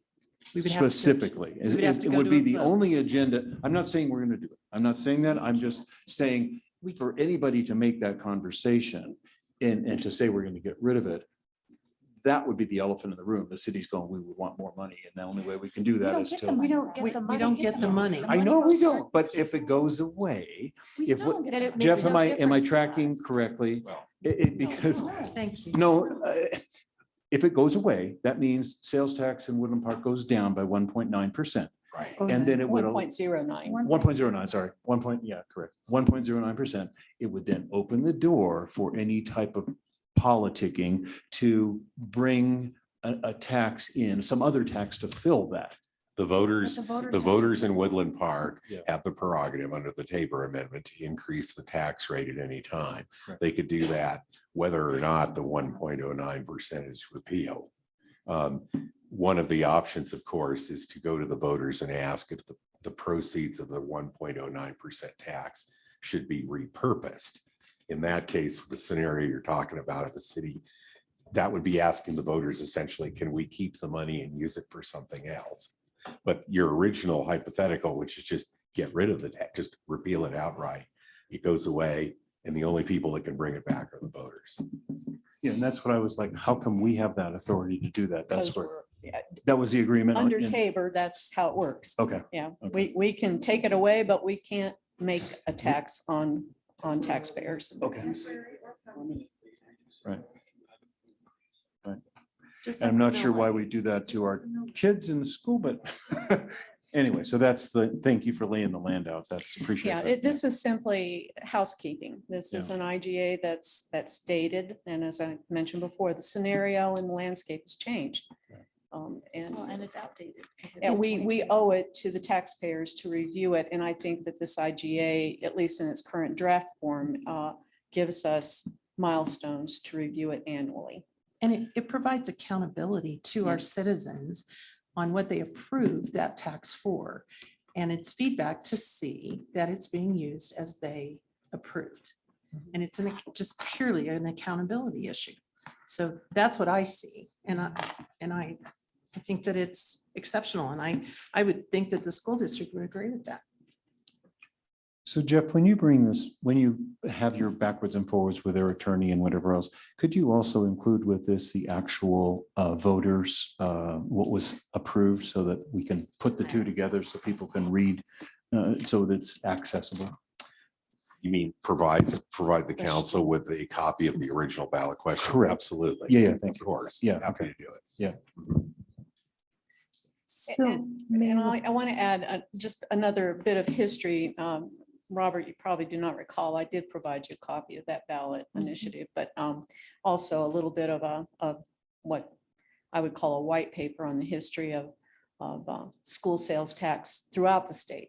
Right now, as far as I know, there are only 4 municipalities that charge a sales tax for the school. Yeah, 4, I'm pretty sure it's only 4 now. And of the 4, 2 have sunset clauses in them. 2 do not. Of the 4 that I'm aware of, Frank, they have nonprofits that collect and distribute the tax, not the cities that those taxes exist in. And of the 4, one of them is slightly higher than ours. Ours is 1.09% sales tax, but in Blackhawk, it's 1.5. But they only tax retail outlets, lodging facilities and restaurants that are affiliated with the gambling establishments in Blackhawk. Theirs has no sunset, but the other 2 do. Well, I will look for those documents. It didn't raise to the level of seeing it in this perspective You before, got so I it, appreciate understand that. completely. I will inundate you again. Yeah, yeah, okay. Thank you. Mayor LaBarre? Yes. We do, I know it's your purview. We do have one person signed up that would like to speak on this topic. Sure. Yeah. So whenever you wanted. Council, you concluded your So, yeah. conversation. Kind of, did we want to pick a date that this agreement shall expire tonight so that Jeff has I some? thought it No, was it just in there. says date in parentheses. It's not for us to do. Sure, but, It's between, until the attorneys figure it out. well, but we can give our recommendation. I would You- suggest that the agreement does not. I would suggest that the agreement not expire, that it's an annual review. Yeah, that's. Well, that's fine too, but that's, I just wanted to question 8. Goes- I get you. Oh, so the document would not have a sunset Expiration. provision in it. It's just something you would agendize annually to review. Annual review requirement. Or by, Okay. or every 2 yes. years, or, you know, maybe Okay. 2 years. We can do that. Okay.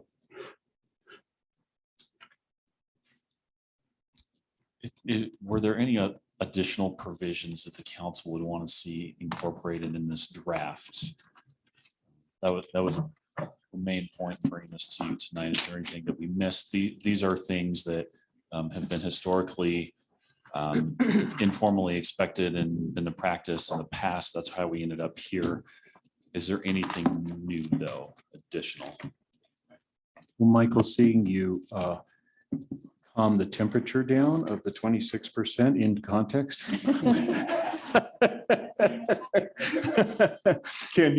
Can you give us a little time to ponder that? Because that was such a big, like, yeah. So, I mean, I'm guessing Jeff's gonna get together with the Woodland Park School District's attorney. And so when's that gonna happen? How much time would we have to give you any other input?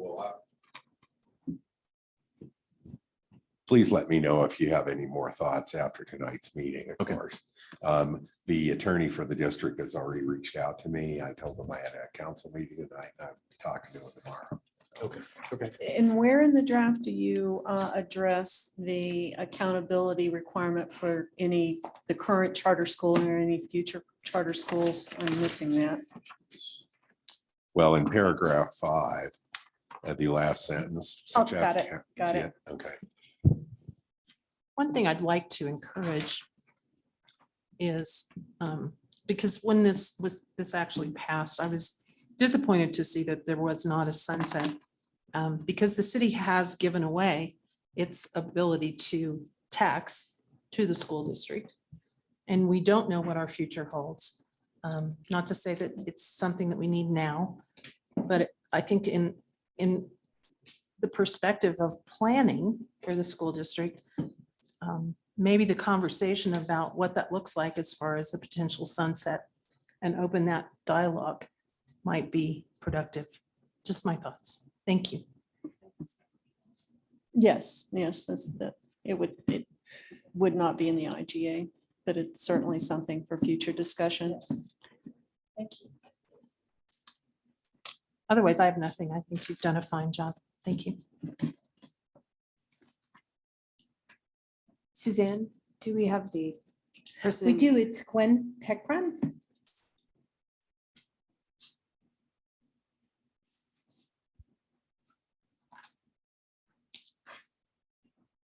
Good evening. Thank you for having me here tonight.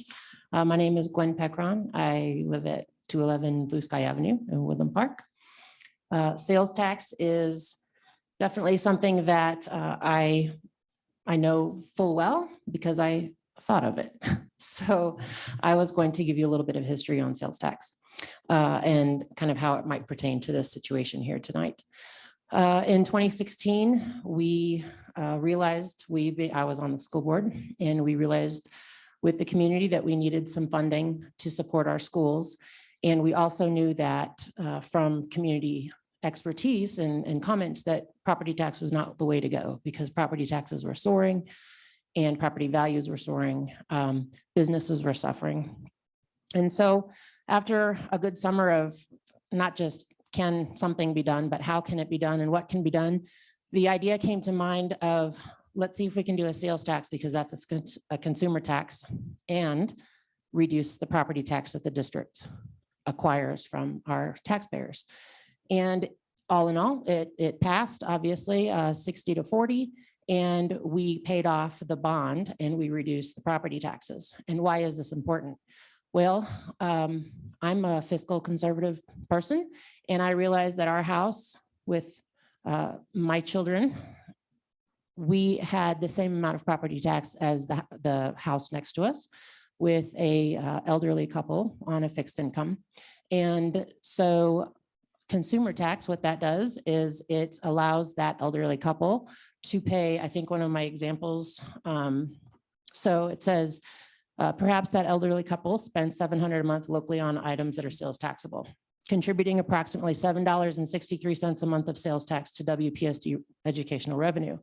Whereas the family of 6 might spend, and this is conservative for my family, $2,400 a month on local sales taxable items, providing $26 a month of sales tax to the WPSD educational system. Payments with EBT cards or similar government assistance programs have waived sales tax. They don't pay that. Impoverished families would not be burdened as they might with a property tax and increased rent. Tourists also bring in approximately 33% of that sales tax revenue, but that contribution would not exist with property tax. Businesses are heavily burdened with the property tax, but the sales tax is passed on to the consumer without raising cost of product or services. And local nonprofits that own properties do not pay tax, but their employees, students, or consumers would pay sales tax for items that they purchase locally. In 2021, WPSD's Board of Education hired a facilities consulting firm. They did a facility study and reported over $34 million in needed repairs and updates to the District 5 facilities over the next 10 years. Facility improvements continue to be scheduled and allocated without additionally burden local property owners with a hefty $34 million property bond. It's possible because of this sales tax with the city. Our facility needs and salaries in order to support the students of our district, a one and done financial line item? No, these are ongoing needs with inflation also impacting salaries, insurance costs, facility improvements, and more. And I have a lot more to say, so I would be happy to visit with any of you regarding our tax and what it means to our district and to Merritt. Thank you. Thank you. Thank you.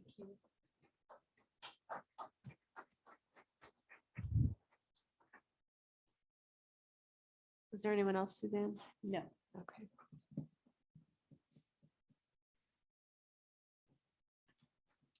right, Council. There is a comment. Sure.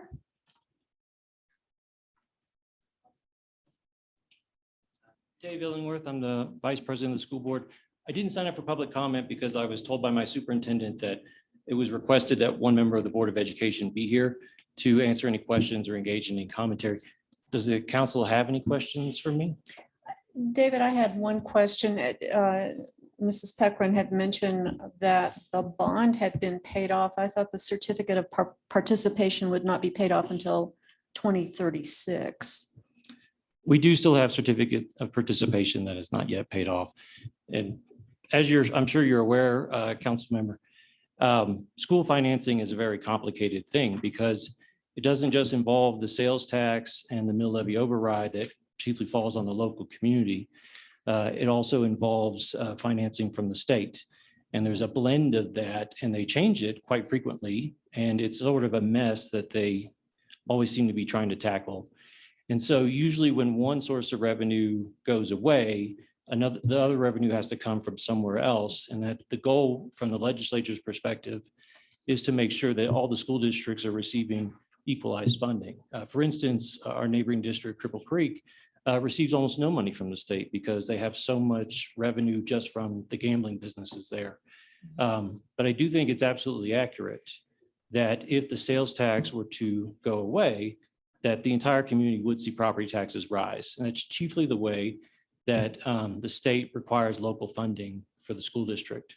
For instance, last year, right after I was elected, the state had passed a law that required us every year for like 3 years or 4 years to raise the mill levy override. And that was based on another complicated financial formula they'd come up with. So I ask that you keep that in mind because despite Ms. Harvey's disclamations of any interest in eliminating or repealing the sales tax, Mayor Pro Tem Case actually mentioned doing that. And I saw another member nodding their head at that. So I'm hearing and seeing some appetite amongst the council for perhaps revisiting the sales tax to sunset it or repurpose it. I think everybody should keep in mind that would lead to a property tax increase almost certainly. And that would fall hard on a lot of people.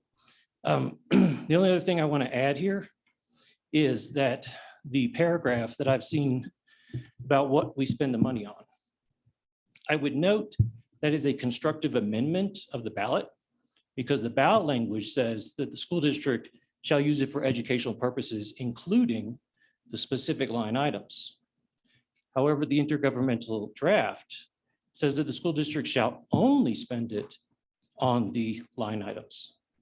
So what was inclusive but not exhaustive in the ballot has been rendered exclusive and exhaustive in the intergovernmental agreement. Now, I fully agree that per the city charter, council has the authority to amend or repeal the tax. That's true of any voter passed initiative where more than 2 years has passed since that election. And we're well into that timeframe because more than 7 years have passed. But I do think if that's going to happen, that should happen through the typical legislative process here in council. I don't think that I could recommend to my other school board members to agree to an intergovernmental agreement that goes far beyond the scope of the purpose of that, which is pretty much tying up loose ends about how the money goes from the city's accounts to the school district's accounts. Anything that goes beyond that and essentially rewrites the law, I don't think that there's going to be interest or support amongst the district for that. So that's my comment. Thank you. Thank you.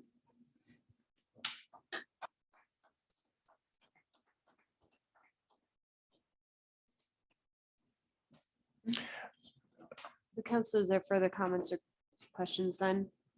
After hearing- Just a request from Gwen. So I'm happy to meet with you one-on-one, but are you going to make your findings available to us in either a PDF or PowerPoint or something, or is it better to do it on a one-on-one? Well, you said you have a lot more that you wanted to present and you're happy to meet with us, so.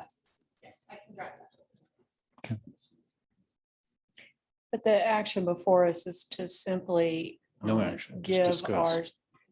consent to the attorney and the city manager to proceed with the draft and then contact the appropriate representatives from the school district. Well, I heard the attorneys, yeah, I agree, but I heard the attorney say that if we have other input, to get that to him. And so I would like to see what you have, so I have a better picture of that, so.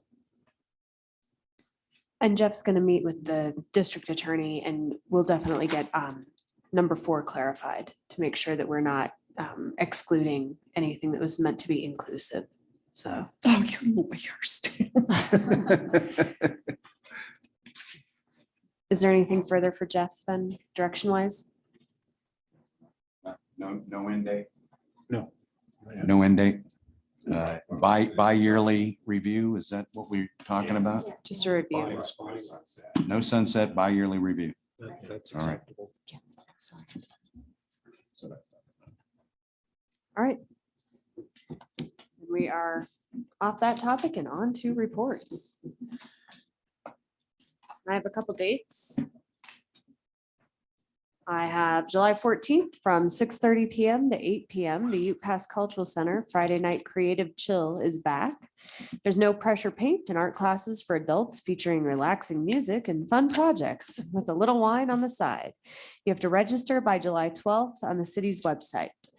July 16th, we have youth soccer registration for kindergarten to 8th grade. It ends on July 16th. The registration. Register on the city's website. On July 19th from 5:30 to 7:30 at Memorial Park, outdoor painting for adults. Come enjoy painting in the fresh air at our charming Memorial Park and register by July 17th on the city's website. July 20th from 11:30 a.m. to 1 p.m. at the Ute Pass Cultural Center, the Greater Woodland Park Chamber of Commerce is hosting Enterprise Zone training.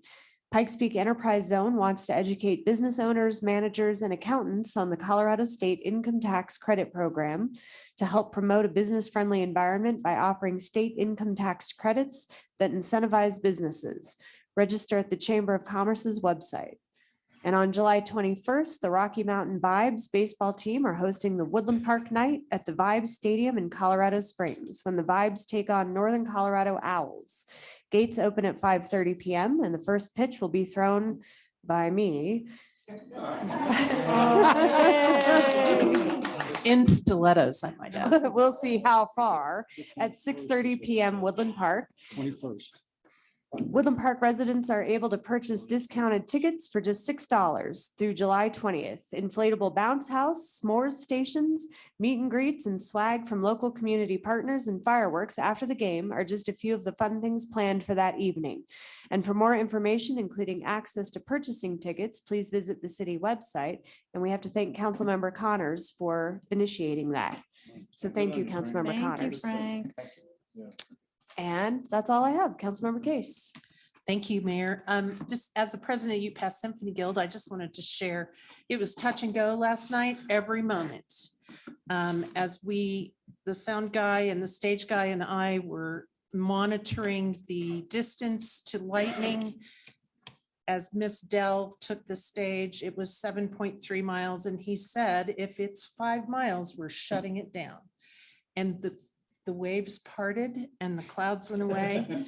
And we got about 2 minutes of a light sprinkle and it was a lovely evening. It was warmer than it was all day. So it happened thanks to powers beyond our control. And we had a wonderful crowd and the drone show was fabulous. The music kind of had a little trouble getting coordinated with the drones, but we're learning every year. So next year we're going to be exceptionally good with the drone show. Or, this year we could have had fireworks. It was wet enough to have fireworks. I mean, the fog was about on the ground. So anyway, thanks to everyone that showed up. Thanks to all the sponsors that made it possible. That concert cost us a little over $50,000 in total. So, and we had some great support from the city, Park State Bank, Newmont Mind, Charis Bible College, Thrive Primary Care, and I'm missing one. I'm so sorry. I'm missing one, but my apologies. It was a great collaborative effort for the community. Thank you. Councilmember Neal. I do not have a DDA report, but I do want to announce the next DDA meeting is on July 11th, 7:30 in the morning here. Very good. Councilmember Zulawaga. No report. All right. Although I Councilmember- would like somebody to report on the 4th of July event at Memorial Park. If Sure. somebody has that. Well, I was there. with Well, I was the- too, and I just. With the UPass Symphony Guild, we had a booth, and when I got there at noon, it was difficult to move on the sidewalks. They were so crowded. There were people everywhere. It was fabulous. And then about 1 o'clock, we got a storm that came in and people tried to hang out. The pavilion was full, the booths were, the tents were all full of people. And they did come back out, but it was a beautiful day and lots of people, lots of people. It was fabulous. It's always a great event. You have something to share too. You were there. I saw you. Yeah, it was. It was what you basically explained exactly what happened. But yeah, and if you were under a tent, it's because it was really raining. And it did clear up, but yeah, it was great. It was, I just want to say it was great to see. And it's exciting to see the community get together on events like that and use the park facilities and just the, yeah, it's a bonding experience. It's really good to see the families coming out. It was, so Michael and his kids, that was great. Yeah. So, well, I won't put a sour tone on, but there was some politicking that was unnecessary to create the divisions, but let's just, maybe next year we'll improve that. Councilmember Nakai. I have nothing. Thank you. Councilmember Connors. I do. Thank you, Mayor. I do want to thank the police department for the excellent job for the 4th and 5th. You guys are pretty awesome with traffic and everything else, especially our 4th of July celebration. I can tell you from sitting with the veterans all morning and all afternoon, we probably did about 1,000 brats, hot dogs, and pulled pork sandwiches. So I'm pretty sure we did well. But no, and also besides those thanks for the veterans and the police department, on July the 20th at our community partnership, we're going to have a lunch for the veterans and first responders starting at 11 o'clock on July 20th at the community partnership building. And that's a refurbished bank building next to Wendy's, if nobody knows where our community partnership is. So Mayor, I just That's have all I one have. more go back. I have Thank to tell Frank, and the Boy Scouts troop 280 and 230 and 18. Yeah, what he said. They came to our rescue at the last minute. They were presented the colors at the concert and did an outstanding job. They were the kids were so nice. And they also helped us with cleanup on the field. yes, and The when I showed following up Thursday morning at 9 o'clock, the field was very clean. Well, one of our board members took a bag and he was out there with a flashlight for about an hour. So anyway, Good big thank you. I didn't mean to forget and much appreciated to the scouts. Councilmember Harvey. Very quickly, most of us were in attendance at the Colorado Municipal League conference last week. And even after all these years, I still learned something new. But one of the discussions that I attended with our city clerk and with the city attorney was on, believe it or not, Robert's Rules of Order. And for those of you who have endured them for years and years, as I have, Robert's Rules of Order is about 800 and so many pages. All of us say we think we know what's in them, but it's just like, sometimes I think I know what's in the Bible, but I don't. But the Colorado Municipal League has now, we'll be getting a copy of it, kind of condensed it into a Reader's Digest version that complies with state law, and it's called Bob's Rules of Order, and Uncle Bob. And Suzanne and I are going to look at putting together a work session and for us to adopt them or make a recommendation for us to adopt them as a council in our procedures and bylaws. But thanks to the city for putting the bill on the conference for us. It was worthwhile. Carol, a point of information. This is Robert's Rules In in brief. brief. In brief. What did they say on the radio? We do not endorse or approve of this. Just because my name's Robert, I had nothing to do with a book, so I'm just, don't look at me with that. He's a West Point grad. In this case? Yeah, Robert. City attorney. City manager. I also wanted to thank Gail Gross and her team for putting on the 4th of July. There's a ton of work that went into that for the better part of a year. So thank you for doing that for our community. Also, thank you to our crews and our cops who helped make that happen and the whole cast of characters. Aaron also has a very brief sales tax update for you all. Go through that and that will be it. All right, this is April sales tax collected in May. And at the next meeting, I should have the May collected in June for you all. Oh, I can't see. Okay.